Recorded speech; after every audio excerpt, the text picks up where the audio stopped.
안녕하세요. 뜨는 아침 묵상 이성원 목사입니다. 오늘 함께 나눌 말씀은 욥기 42장 10절에서 11절입니다.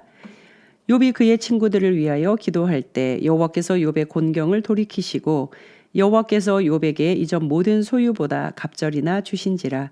이에 그의 모든 형제와 자매와 이전에 알던 이들이 다 와서 그의 집에서 그와 함께 음식을 먹고 여호와께서 그에게 내리신 모든 재앙에 관하여 그를 위하여 슬퍼하며 위로하고 각각 캐시타 하나씩과 금고리 하나씩을 주었더라. 아멘. 욥의 마지막 시간이에요. 욥기 42장. 짧지 않는 그런 분량인데 우리가 한 걸음 한 걸음 왔더니요. 욥기 마지막 시간에 왔습니다. 욥기 묵상하시면서 읽으시면서 여러분들 어떠셨는지요? 하나님 나도 욥처럼 되고 싶습니다 하는 마음 혹시 가지셨는지요? 어떤 부분으로는 또 그런 기도, 그런 고백을 하실 수도 있었으리라 생각이 듭니다. 그러나 전체적으로 봤을 때에는 하나님, 저는 욥과 같은 고난은 감당하기가 좀 어렵습니다. 저는 좀 아닙니다. 이렇게 솔직한 마음이 있지 않으셨을까? 저도 그렇거든요. 오늘 함께 나눠보고 싶은 것이 말년의 복이에요. 욥이 받은 복. 그러니까 욥이 받은 복이 있으니 하나님, 저도 욥과 같은 그런 삶을 살고 싶습니다.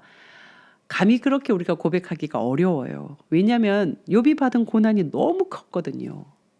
그러니 욥이 말년에 받은 복, 이것이 도대체 무엇이길래 욥이 이것으로 만족을 얻었을까? 위로가 되었을까?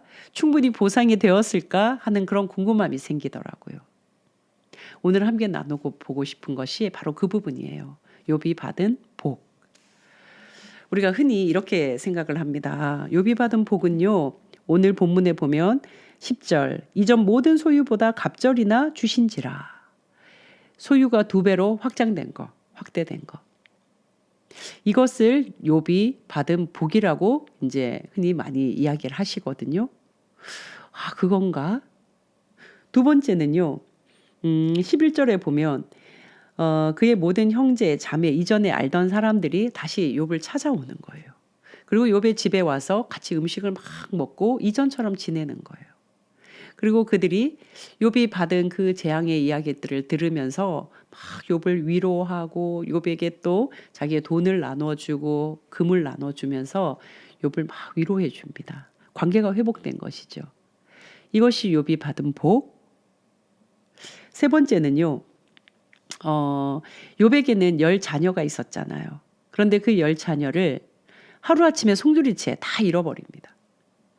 그리고 하나님께서 욥의 말년, 고난을 통과한 이후에 욥에게 그 자녀를 다시 회복시켜 주시죠.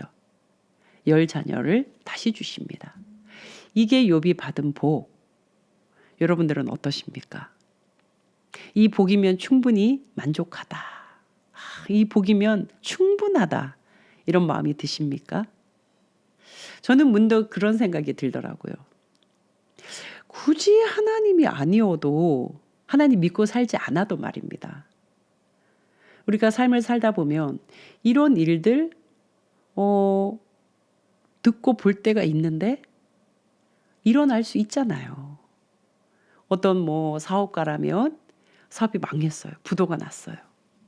그런데 정말 막 생고생하다가 나중에 사업이 막 한 번에 빵 터지기 시작하는데 막 10배, 100배 그런 규모로 사업이 잘 되었다.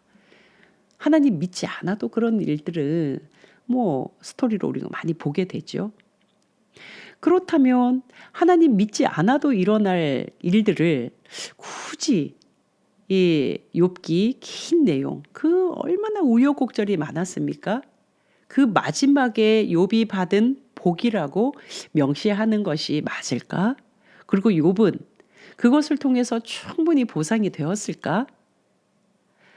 욥의 잃어버린 자녀 10자녀가 다시 하나님께서 주심으로 다시 얻게 되었는데 그게 욥에게 보상이 되었을까요? 저는 그런 생각이 들어요. 아무리 새로운 자녀를 하나님이 주셨다 해도 이전 자녀와의 추억과 그 많은 스토리들을 잊을 수 있을까요? 물론 뭐 새로운 기쁨이 너무 크니까 이전에 뭐 아픔들은 다 잊고 그냥 생각도 나지 않아. 그럴 수도 있겠지만, 글쎄요.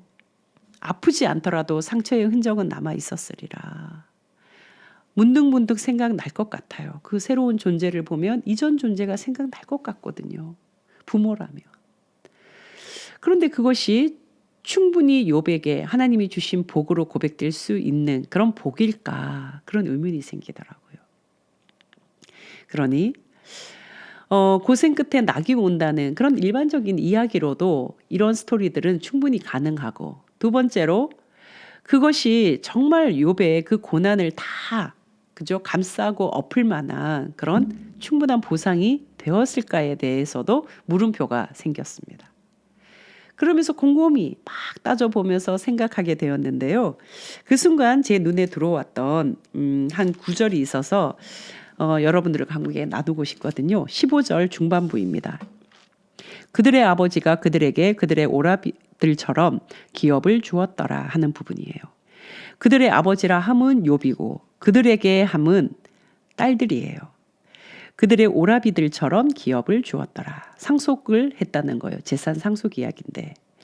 자, 욥이 자기 딸들에게 아들과 똑같은 무게, 똑같은 분량으로 그 비율로 재산을 상속했다는 이야기예요.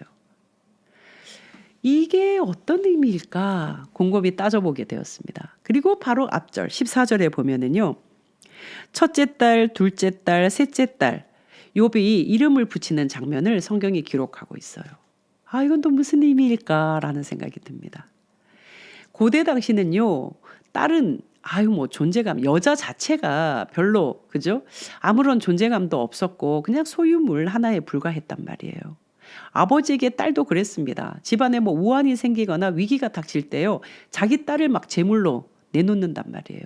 그런 존재가 딸이었는데 딸의 이름이 명시되고 있어요. 그러면 아들 이름이 먼저 나와야 할 법한데 아들 이름은 전혀 나오지 않습니다. 7 아들은 오히려 이름조차 모르겠는데 3 딸 이름이 나오더란 말이죠. 여미마, 그시야, 게레나북. 이거 의미 있겠다 싶은 생각이 들었어요. 욥의 생각 변화, 가치관의 변화, 중심의 변화, 방향의 변화, 길의 변화. 욥이 이전과 다른 삶을 살기로 작정되었구나. 이걸 깨닫게 되었구나. 내가 귀로만 들었는데 이제 눈으로 주님을 배웁니다.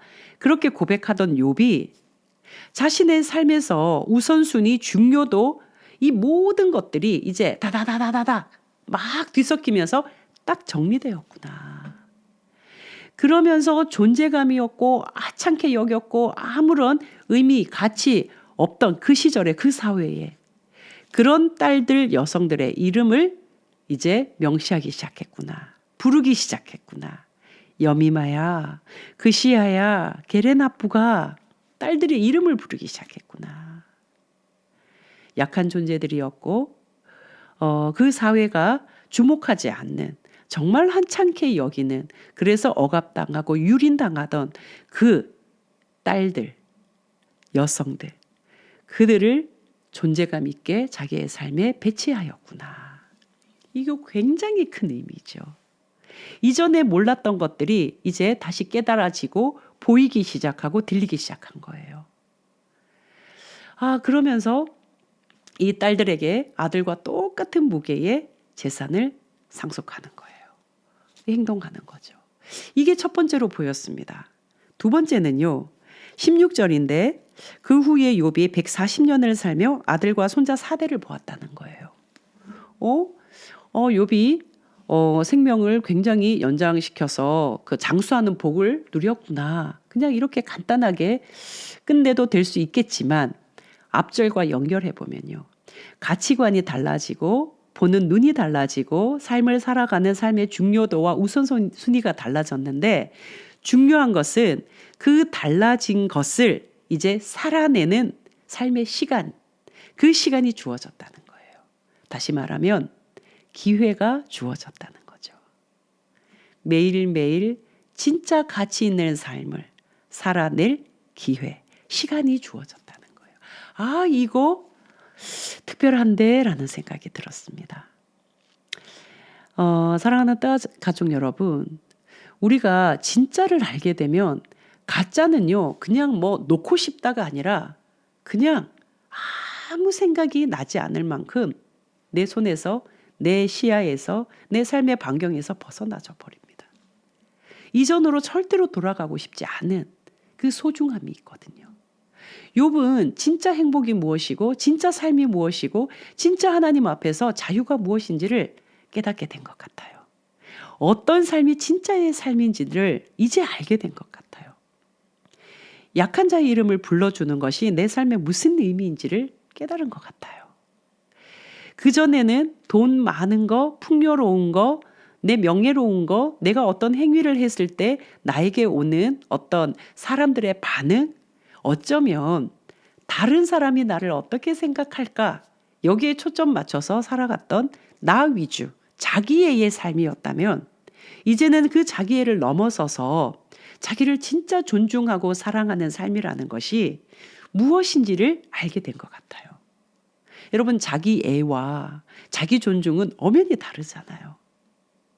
자기를 존중하는 사람은요, 자기를 아끼고 사랑하듯 타인을 아끼고 사랑할 줄 알아요. 이게 정말 큰 차이거든요. 욥은 그걸 깨달은 것 같아요.